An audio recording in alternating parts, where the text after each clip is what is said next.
penuh dengan Roh Kudus. Apa dan bagaimana? Efesus 5 ayat 17 dan 18. Saudara, sejak kita menerima Yesus Kristus sebagai Tuhan dan Juru Selamat, Roh Kudus tinggal di dalam diri kita.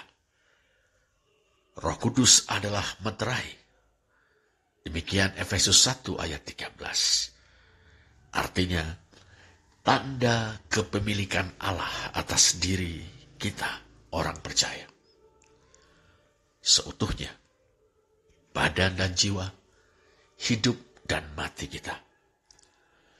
Roh Kudus adalah juga jaminan Allah bahwa kita akan menerima seluruhnya keselamatan yang telah disediakannya bagi kita. Perhatikanlah Efesus 1 ayat 3, ayat 14, dan Efesus 2 ayat 7.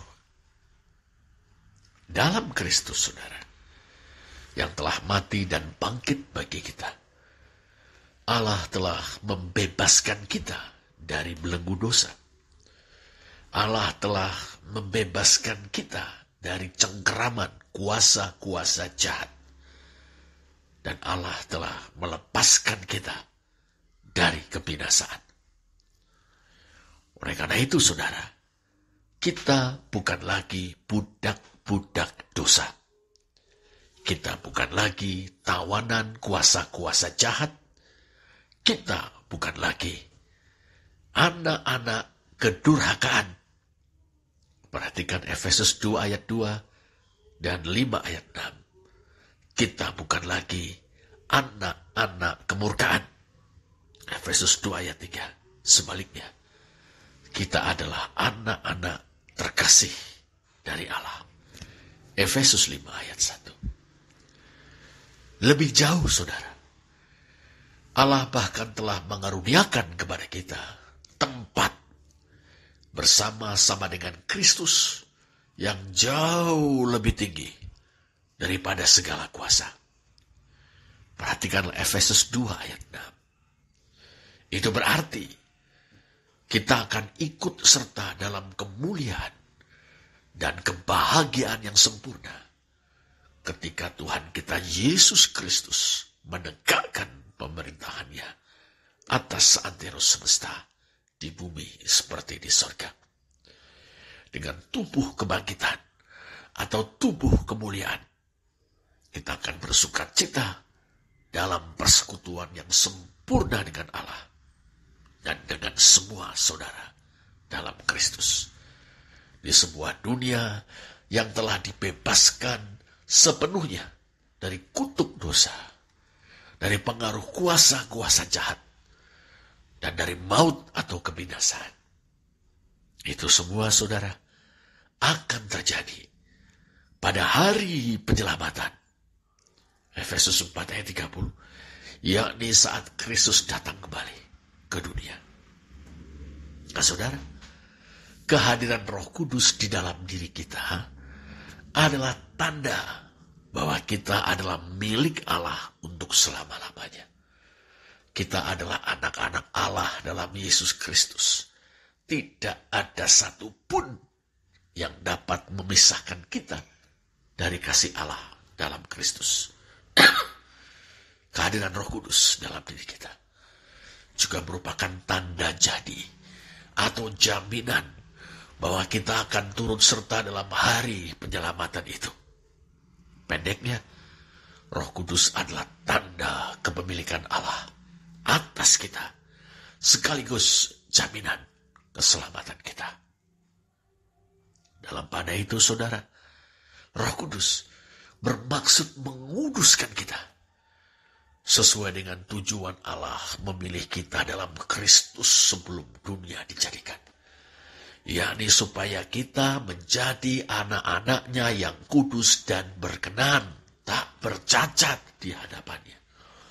Efesus 4, 1 ayat 4 dan 5. Sehingga Allah dipermuliakan di dalam kita. Efesus 1 ayat 6. Roh Kudus, saudara, berkepentingan dengan diri kita. yang adalah buatan Allah diciptakan dalam Kristus Yesus untuk hidup dalam pekerjaan-pekerjaan yang baik. Efesus 2 ayat 10. Roh Kudus mau agar kita yang telah menanggalkan manusia lama, yakni meninggalkan hidup yang lama dalam dosa, dan mengenakan manusia baru, yakni masuk ke dalam hidup yang baru dalam Kristus, terus-menerus diperbarui dalam kebenaran dan kekudusan yang sejati. Efesus 4 ayat 24. Roh Kudus, saudara, menghendaki agar sebagai anak-anak yang dikasihi Allah, kita hidup dalam kasih. Efesus 5 ayat 2. Dan kita hidup sebagai anak-anak terang. Efesus 5 ayat 8b. Nah, saudara, dalam konteks kehadiran Roh Kudus sebagai tanda kepemilikan Allah atas kita, sebagai jaminan keselamatan kita, dan sebagai roh yang menguduskan kita, maka kita memahami seruan Rasul Paulus dalam Efesus 5 ayat 18. Hendaklah kamu penuh dengan Roh Kudus. Hendaklah kamu penuh dengan Roh Kudus. Dalam teks Yunani, pleruste en pneumati. Pleruste en pneumati. Pleruste, hendaklah kamu terus-menerus dipenuhi. En pneumati, dalam roh atau dengan roh. Lembaga Alkitab menerjemahkan hendaklah kamu penuh dengan Roh Kudus. Kita boleh pula menerjemahkan hendaklah kamu atau biarlah kamu terus-menerus dipenuhi dengan Roh Kudus. Apakah artinya? Pertama, saudara, perhatikanlah bagian pertama dari Efesus 5 ayat 18. Janganlah kamu mabuk oleh anggur, kan anggur menimbulkan hawa nafsu. Me metuskeste oino enho estin asotia. Me metuskeste. Janganlah kamu mabuk oino dengan anggur. Enho yang di dalamnya estin asotia. Kata asotia berarti kecerobohan, ketidaksenonohan, atau pemborosan. Lembaga Alkitab menerjemahkan hawa nafsu. Benar, saudara. Gambarannya, keadaan tak terkendali, seperti kehilangan akal sehat, seperti kehilangan kewarasan, kacau balau. Kita boleh menerjemahkannya. Janganlah kamu mabuk dengan anggur, yang di dalamnya kamu kehilangan akal sehat. Orang yang mabuk, saudara, bertingkah laku ngawur, tidak terkendali, kehilangan akal sehat dan moralitas.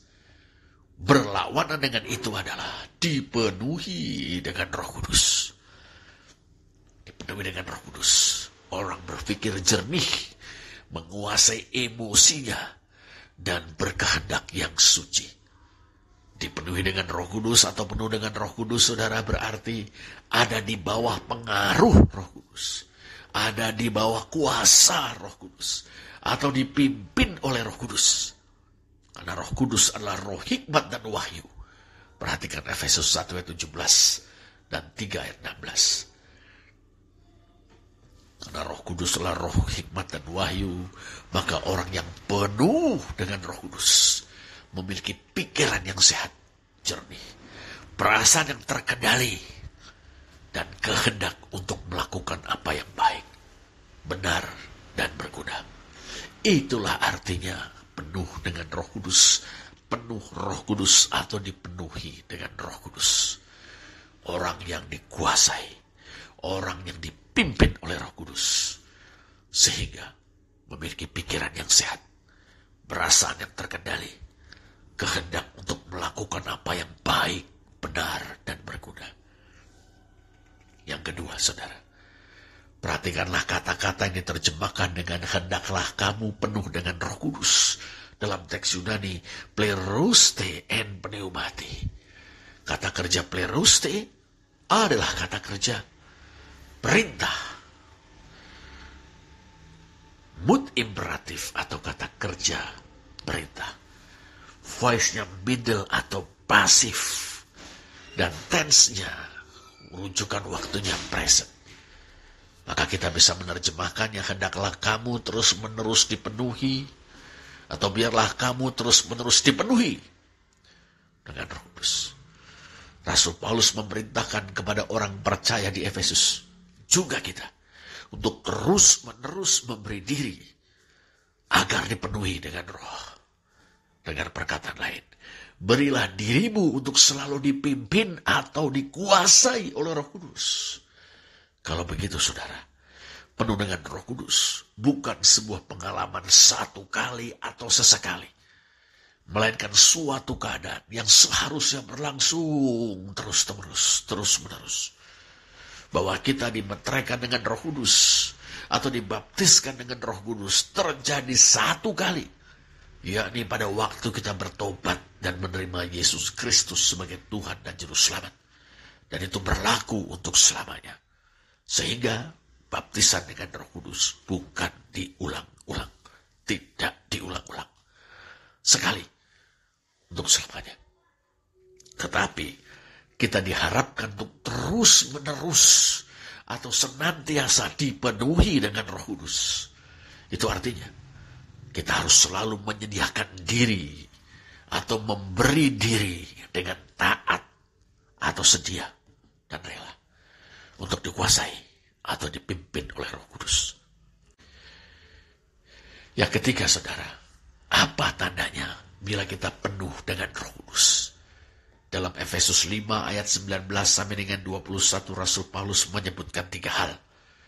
Pertama, berkenaan dengan ibadah. Kedua, berkenaan dengan sikap terhadap kenyataan hidup sehari-hari. Ketiga, berkenaan dengan sikap terhadap saudara seiman. Mari kita lihat satu persatu. Pertama, berkenaan dengan ibadah kita. Dalam ibadah atau kebaktian kita yang dipenuhi Roh Kudus. Berkata-kata seorang dengan yang lain. Bersaut-sautan maksudnya. Dalam Mazmur, salmois dalam bahasa Yunani. Kidung-kidung pujian, humnois, dan nyanyian-nyanyian rohani, oida, odais, pneumatikais. Kita melakukannya dengan bernyanyi dan bersorak. Bukan supaya dipuji oleh orang lain, tetapi dengan hati untuk Tuhan. Tekardia tokurio. Orang yang penuh Roh Kudus saudara, menyanyikan mazmur, himne, dan nyanyian rohani dengan hati untuk Tuhan. Efesus 5 ayat 19. Orang yang penuh dengan Roh Kudus beribadah kepada Tuhan bersama-sama dengan saudara-saudara seimannya, sesama anak-anak Bapa di surga, sesama murid-murid Kristus, dengan hati untuk Tuhan, saat menyanyi, saat bersorak, dengan hati untuk Tuhan, bukan supaya dipuji, bukan supaya diacungi jempol, tapi dengan hati untuk Tuhan. Itulah tanda pertama bila kita dipenuhi dengan Roh Kudus. Yang kedua saudara, berkenaan dengan sikap terhadap kenyataan hidup sehari-hari. Orang yang penuh dengan Roh Kudus mampu melihat, dalam tanda petik, tangan Allah bekerja dalam hidupnya sehari-hari. Ia tahu dan percaya bahwa Allah turut bekerja dalam segala sesuatu untuk mendatangkan kebaikan bagi orang-orang yang mengasihi Dia. Roma 8 ayat 38. Ia tahu bahwa Allah adalah Bapanya dalam Tuhan Yesus Kristus. Maka karena tahu, percaya, dan dalam tanda petik melihat, orang yang dipenuhi Roh Kudus mampu mengucap syukur senantiasa atas segala sesuatu dalam nama Tuhan Yesus Kristus kepada Allah dan Bapa kita. Efesus 5:20. Saudara, kemampuan melihat tangan Allah bekerja dalam hidup kita sehari-hari. Bukan hanya dalam hal-hal yang kelihatan wah, tapi juga dalam hal-hal yang kelihatannya sederhana. Kemampuan untuk mengetahui dan mengimani Allah turut bekerja dalam segala sesuatu untuk mendatangkan kebaikan bagi kita yang mengasihi Dia. Hati yang diliputi dengan syukur kepada Allah dalam nama Tuhan Yesus atas segala sesuatu dalam hidup kita. Itu adalah tanda yang kedua, bahwa kita penuh dengan Roh Kudus. Yang ketiga, saudara, berkenaan dengan sikap terhadap saudara seiman. Orang-orang yang penuh dengan Roh Kudus takut akan Kristus, phobos, Kristus. Memiliki rasa hormat dan taat kepada Kristus, saudara, itu artinya takut akan Kristus. Yaitu menghormati dan menaati Kristus. Phobos, Kristus. Tuhan dan Juru Selamatnya, Yesus Kristus. Ia hormati dan taati. Nah, takut akan Kristus itu, saudara, mendorong kita untuk saling merendahkan diri seorang dengan yang lain. Kata yang diterjemahkan dengan merendahkan diri adalah hupotasso, tunduk. Sebagaimana kita baca dalam Haustafel atau aturan kewajiban dalam rumah tangga. Khususnya tentang sikap istri kepada suami. Perhatikan Efesus 5 ayat 22 dan 24. Kita tahu hupotasso itu berarti mengakui, menghargai, dan mendukung. Mengakui, menghargai, dan mendukung. Maka orang-orang yang penuh dengan Roh Kudus, saudara, saling mengakui, saling menghargai, dan saling mendukung seorang dengan yang lain. Aku mengakui keberadaanmu dalam eklesia atau komunitas iman kita atau gereja jemaat Tuhan. Kau adalah seorang anak Allah. Kau adalah saudaraku dalam Kristus. Karena itu, aku menghargaimu dan mendukungmu dalam pertumbuhan rohanimu, dalam pelayananmu, bahkan dalam pergumulanmu. Saling mengakui, saling menghargai, dan saling mendukung adalah tanda ketiga dari orang yang penuh dengan Roh Kudus. Lantas terakhir, keempat, saudara, bagaimana caranya agar kita penuh dengan Roh Kudus? Bagaimana caranya agar kita penuh dengan Roh Kudus?